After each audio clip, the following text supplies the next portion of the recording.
I'd rather you hate me and get better than like me and stay the same. I mean, you saw the video that we watched earlier today of Goggins draining his knee. That would stop me from running ever again, because I would think in my head, okay, I'm going to ruin my cartilage. I'm going to need a knee replacement. I would start thinking, I would go down that line. But he is perpetually in this push it mindset. You know, what he calls the dog in him. You know, he's got, that dog is in him all day long, and he feeds that dog. We have an obligation to live our lives to the absolute fullest.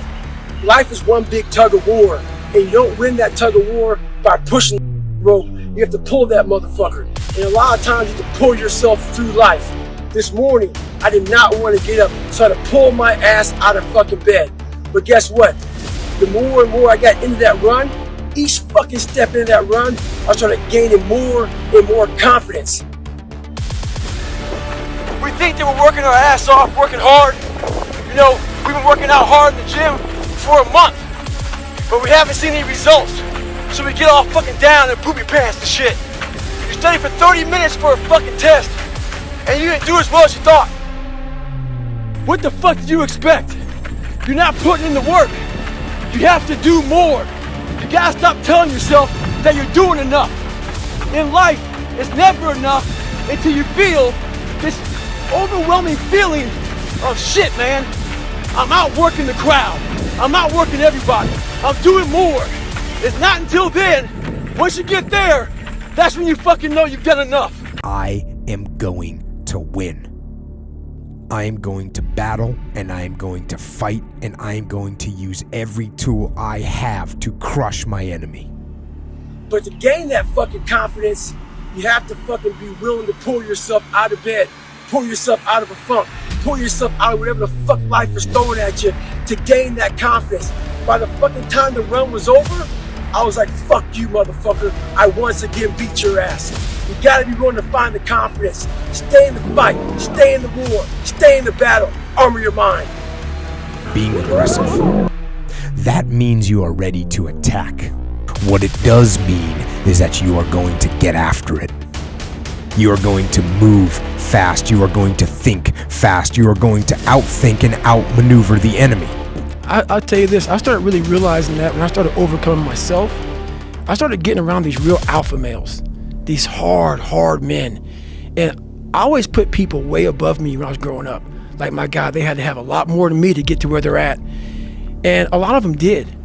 But once you get around the best of the best of the best people, you can kind of start breaking them down and realizing, man, you're just as fucked up as me. Like we all have, but all you did was you hit it better.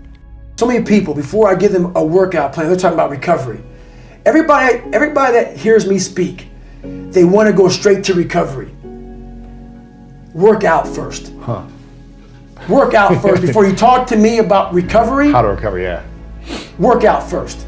We are always looking for, like, whenever I talk to people, people take my words and they put it in a way to where they want to feel comfortable. This guy, you know, they want to put you in a box. They want to put a title on you. No, you're putting a title on me to make yourself feel better about yourself.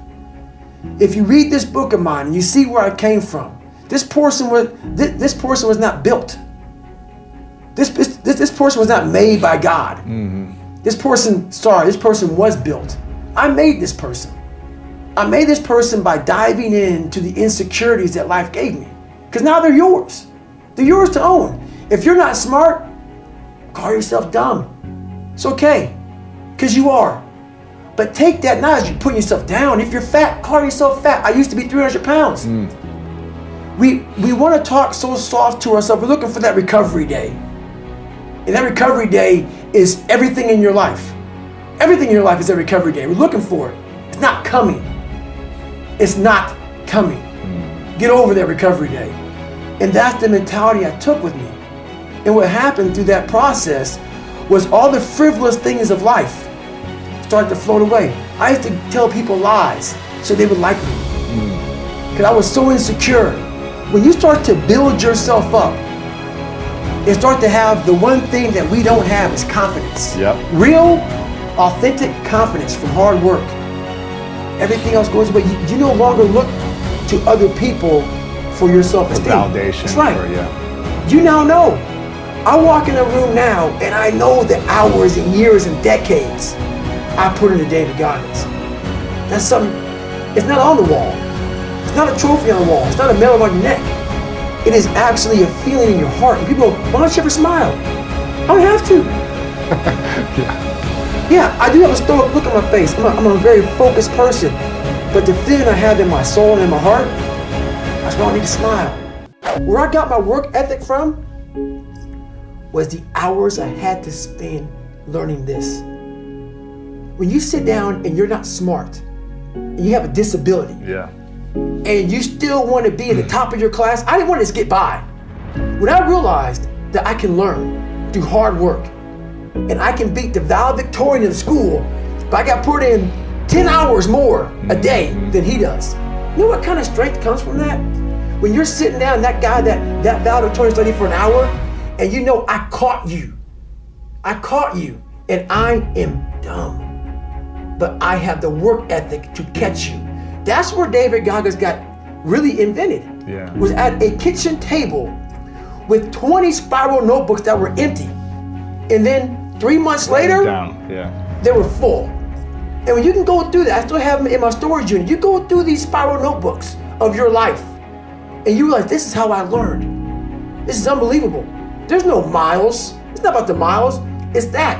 Having a discipline every day to say, for me to learn this one math problem, it's gonna take me 10 hours. And that's where and you realize through hard work, you can outwork anybody, no matter how badass they are. In our current world, but how can we save ourselves every day? When you look around at the world, when it looks sometimes like the world is going insane, when people are going crazy, you have to kind of work to save yourself every day. You have to pull yourself back into sanity and back onto the path, and not allow yourself to become a prisoner of your own personal gulag.